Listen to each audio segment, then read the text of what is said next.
والصلاة والسلام على أشرف الخلق والمرسلين أبي القاسم محمد صلى الله عليه وآله وصحبه الغر الميامين.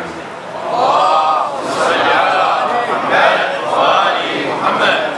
لأول مرة أحضر في مهرجان الغدير الذي يستمد اسمه من عيد الغدير الأغر، عيد الله الأكبر، عيد الولاية.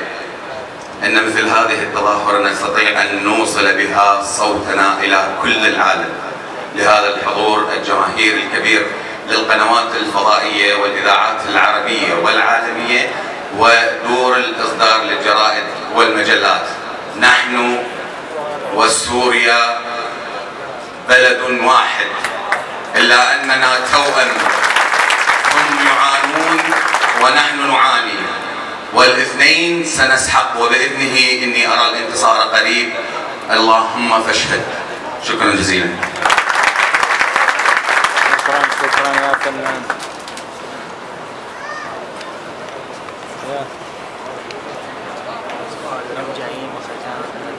السيد محمد الموسوي عضو مجلس النواب العراقي، شكرا جزيلا على هذا الحضور والتشريف. السيد حيدر الحكيم، شكرا جزيلا على هذا الحضور والتشريف. الشكر موصول لك سيدي الكريم حاج هادي العامري امين عام منظمه بدر. الشكر موصول لك